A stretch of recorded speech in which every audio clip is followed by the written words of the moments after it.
Kal Hala, Yahweh, Bahashem, Yahweh Shai, Brakat Yahweh, Brakat Yahweh Shai, Brakat Yahweh, Brakat Yahweh Shai, Brakat Yahweh, Brakat Yahweh Shai, the water, above Babal, called Kadash. I like to give double honors to the elders and apostles of Great Millstone that teaches truth, the 100% truth. I'm your brother Malakama. I'm to do a quick lesson today. It may not be quick, but it all depends on how the Spirit leads me. And the title of the lesson today is going to be called Marijuana Demon on Jakes. And I got a couple of videos loaded up, kind of music videos. I don't know if I'm gonna show them or not, because you know how this copyright infringement thing is. You know, they're quick to throw a copyright strike against you. And I already have a couple, so I don't want to kind of get a copyright strike. But these videos go good with my lesson, and it kind of shows how this marijuana demon was pushed on our people. And don't get me wrong, you know, marijuana's been around for a while. You know, a I'm not from this younger generation. I've been around for a minute. And I remember during the time when I was coming up, you know, you had a very few amount of people who really smoked marijuana or indulged in it. You know, people kind of tried it, and you know, every now and then, but it's not as it is today. When you drive around, that's all you smell coming from cars. You go into a hotel room or anything, that's all you smell now is this marijuana, man. And this marijuana that you smell now is not the same marijuana that we had, you know, during my time coming up. Now it has such a strong, pungent odor, man, that you know it's hard to get rid of. It's musky, it's heavy, and this has a real foul smell to it. Now I remember coming up, the marijuana had a very good, refreshing kind of like scent to it. But don't get me wrong, it's still wrong to do. But you know, I remember we used to get it when I was younger, and we used to take it and roll it up in where they had rolling papers, you know, white rolling papers, zigzag, zipped, um, um, zigzag, and I think what's another one, tops. They used to roll it up in that, you know, little small stick joint, and you know, you smoke it and whatever. And now, you know, they rolling it up now in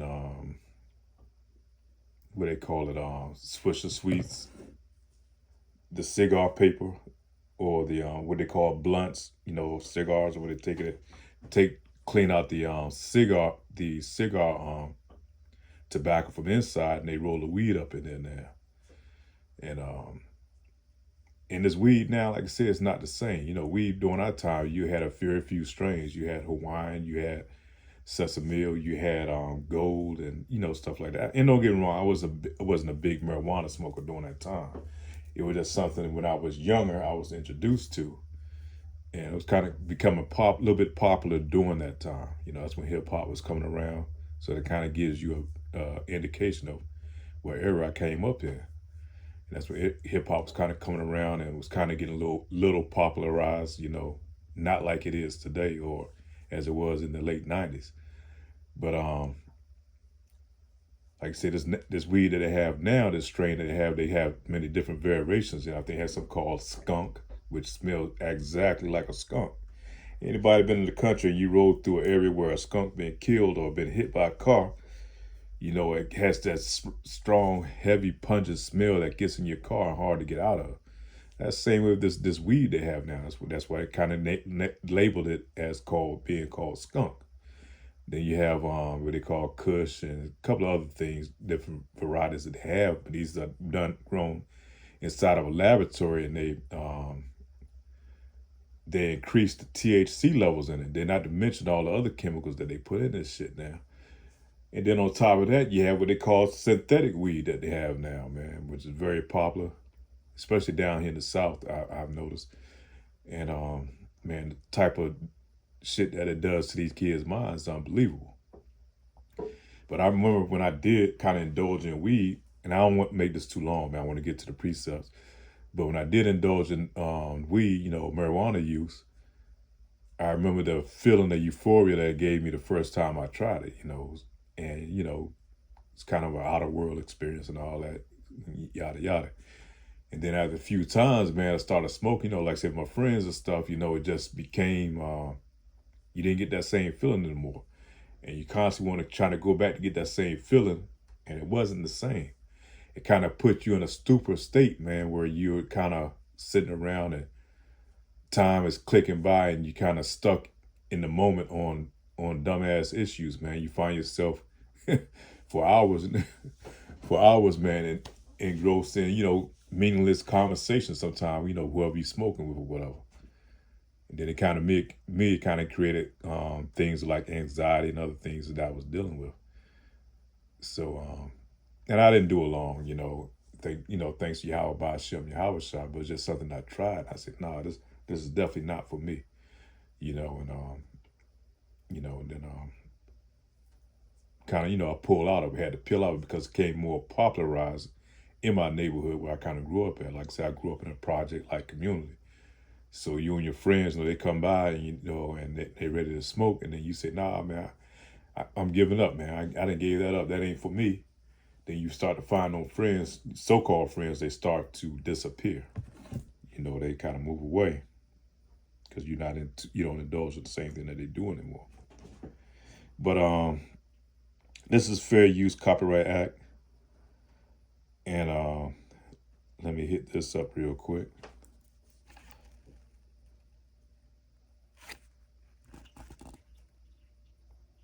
Fair use, and this is only for entertainment purposes only, not making any monetary gains from it. So I just want to kind of put that out in the front, so just in case, YouTube try to put a strike against my channel.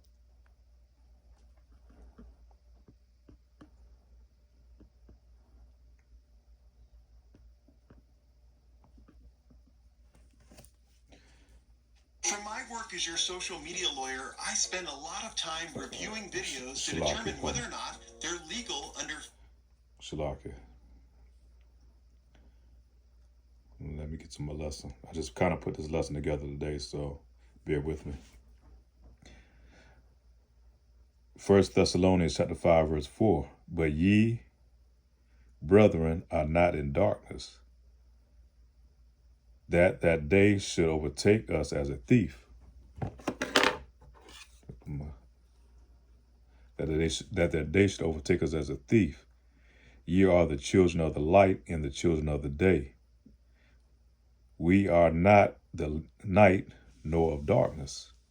Therefore, let us not sleep as others do. Talking about these other nations. We're not like these other nations, man. We're not supposed to carry on the way these other nations do. Partake in the things that these other nations partake in.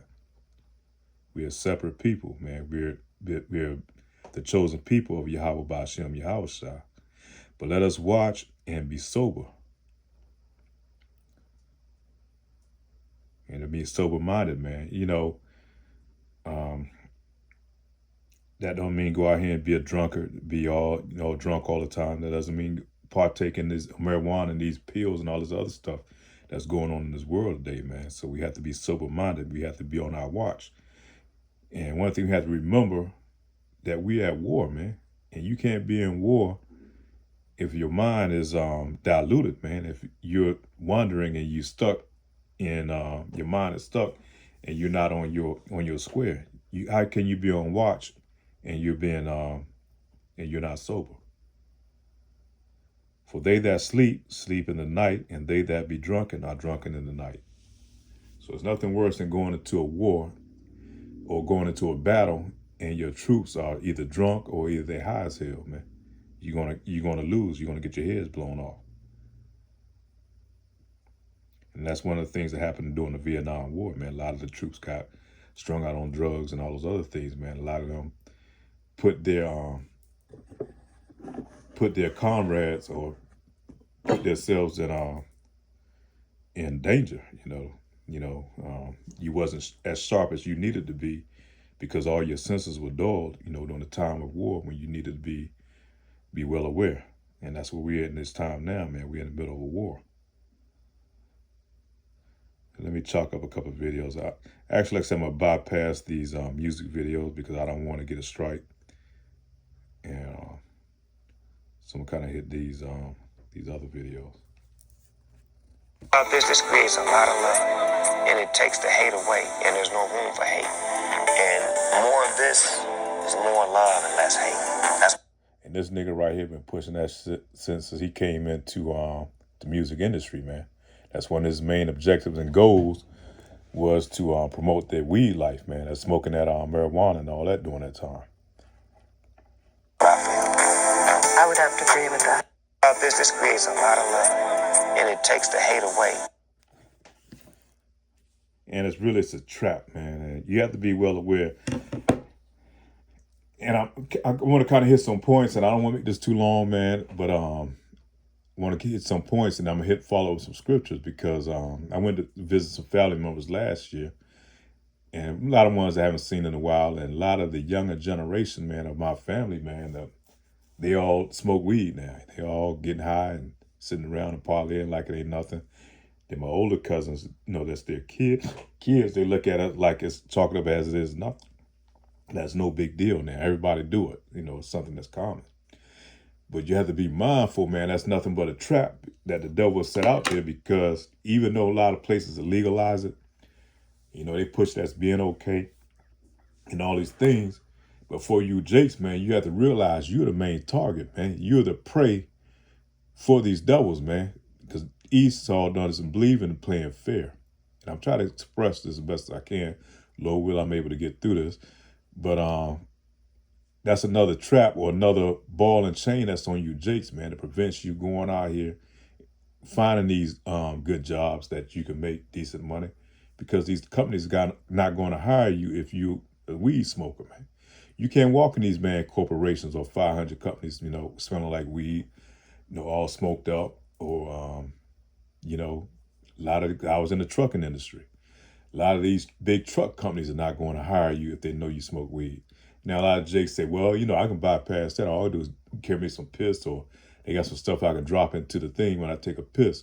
Well, they didn't counter that. They got this thing where they have the hair test. They take the hair follicle from you and they test the hair. Now, how you going to fake that if they pulling out your hair and they're going to test that in the lab and see if you smoke any weed, So it's nothing but another trap for you Jakes, man, that keeps you out of the high tier of the job market.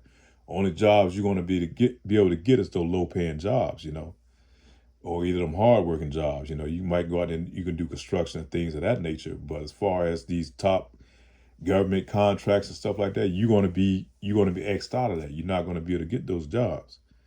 And, and they reserve those for their people because they know they try to coach their people not into doing it. They push that shit on you Jakes, you so-called Black, Hispanics, and Native Americans. So it's nothing but another trap, man. Then also another thing on that, it opens up the door when you're out there driving, and the police pull you over because it ain't nothing worse than when the cop get behind you, man. Even if you don't turn on the lights, they do it sometimes it's to fuck with you. And then anything when they pull you over, that gives him the right to go in there and search your car and pull you out and all that shit. Once he say he smells weed, So it's a two-edged sword for you Jakes, man. It's another way of destroying you. So you have to be very mindful of the tricks of the devil. That's one of the things that he do, man. He says it's illegal in a lot of these states, but federally it's not legal. So you have to be very mindful of the tricks, man, that they use against you. See, I got another video too I want to pull up. This is one that goes back to the time when I was coming up. And anybody in my area, you definitely remember this video right here. No, that's not it, Schlocky.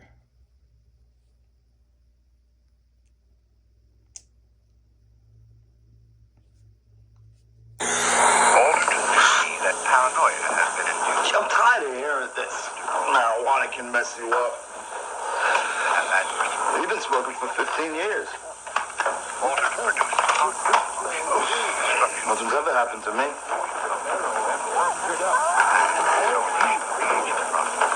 I didn't get into all the drugs.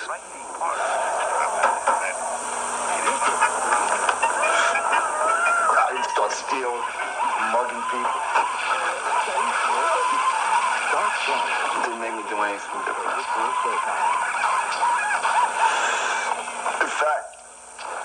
I'd say I'm exactly the same as when I smoked my first joint. Eddie, did you even look for a job today? No, Ma. I called him this morning. Marijuana can make nothing happen to you, too. Do me a favor, crack one of these windows for me, okay? That's crazy, but that's the truth, man. That shit makes you lethargic, man, and you're not focusing on what it takes you off your focus, off what your task is, man. It makes you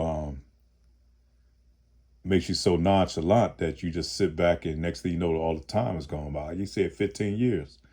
It hasn't done no effect on me. Yeah, you had to move from that spot. You still sitting up in your mother's attic, you and your homeboy just chilling. And I seen homeboys like that when I came back home, man, when I was gone for a long period of time. And like they were just stuck in that same cycle, man. Just smoking weed and still staying with the parents and not doing shit. Get little menial jobs just to pacify the moment. But so we have to be mindful of these things, man. Matter of fact, don't even put commercials like that on TV anymore, but you need to. And like I said, I've drove, being a truck driver, I drove different parts of the country. And I remember before the weed thing kind of came in, like Colorado was the spot, where you can go, where it was legalized, really the only place.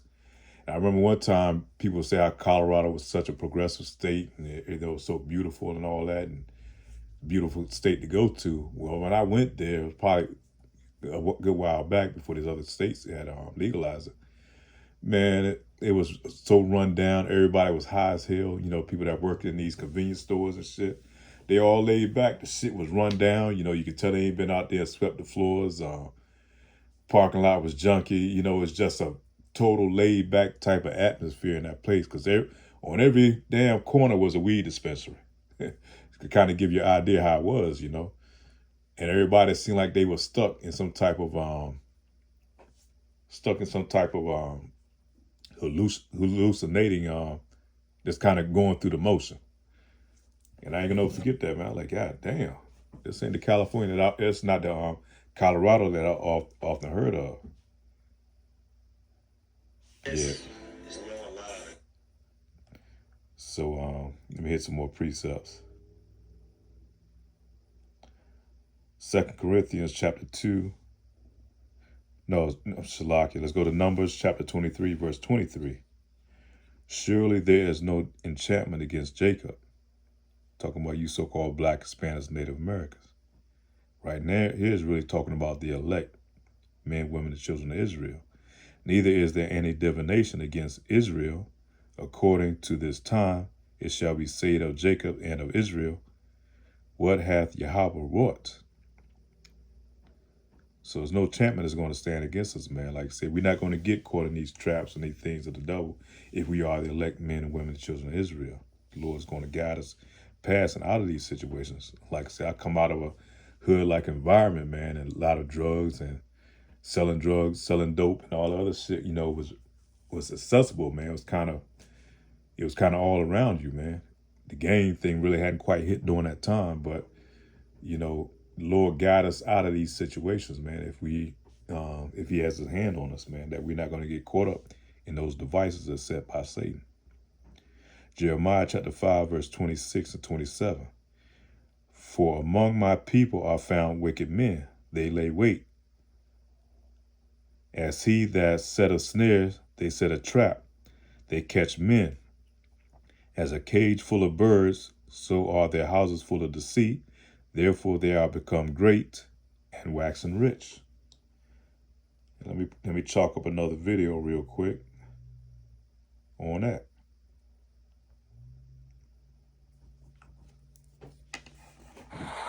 It's the truth, man. The future,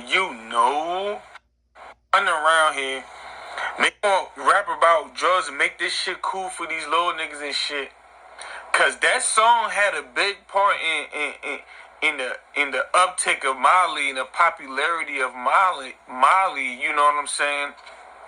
Niggas be off the Molly Percocet, make a motherfucker want to go pop off on some Molly or have no problem doing it, especially these younger kids, man. You know what I'm saying? I don't respect shit like that, dog. That shit now, you're looking like a nigga that's promoting propaganda. You promoting propaganda because you over here rapping about drugs and you don't even use drugs. Well, who the fuck is out here making... You hear that? He don't even use that shit. And a lot of these rappers, man, go back from Tupac, all of them, during that time, they made that shit very popularized during that time. Talking about going here, getting high and all this other shit. You had Medman and Method Man.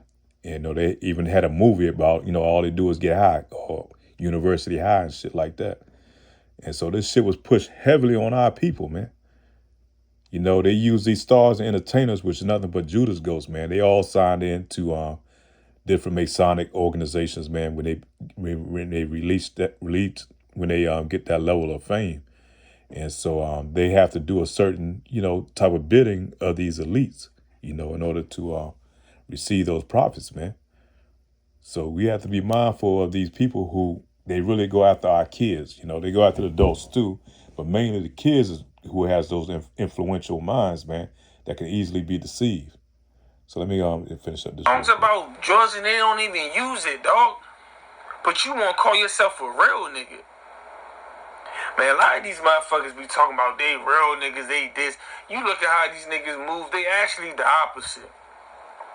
You know what I'm saying? That's like a nigga mode. That's real live like a nigga next to you and shit, like, man, look, man, try this, man, try this, man, you know what I'm saying? Hit this. You know what I'm saying, man, pop this, man, sniff this. You know what I'm saying? Somebody besides you trying to get you to use a drug, right? You like, I don't...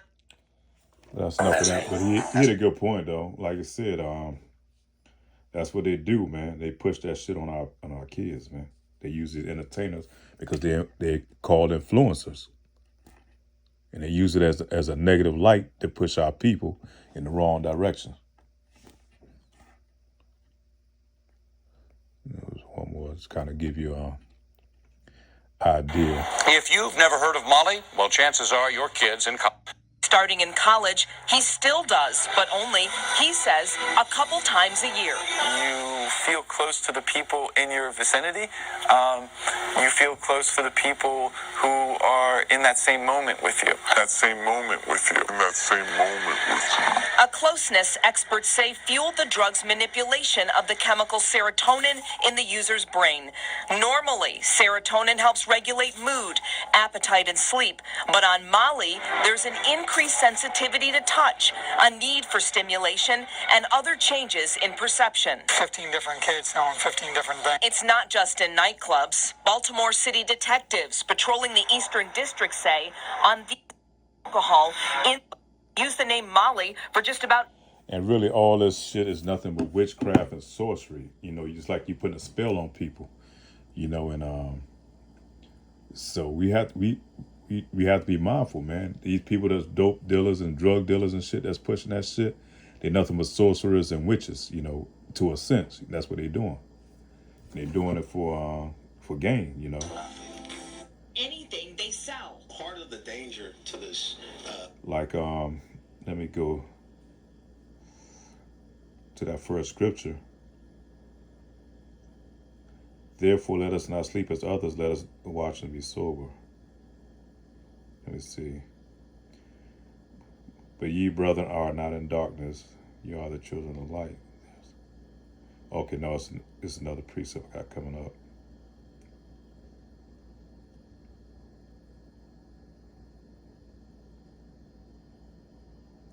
Second Corinthians chapter 2, verse 11.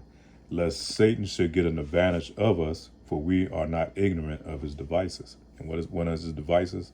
Is using all these drugs and witchcraft and things against our people, to keep you in a lower mind state, in a low vibration, man. So therefore he able to lead you around, lead you into for the slaughter.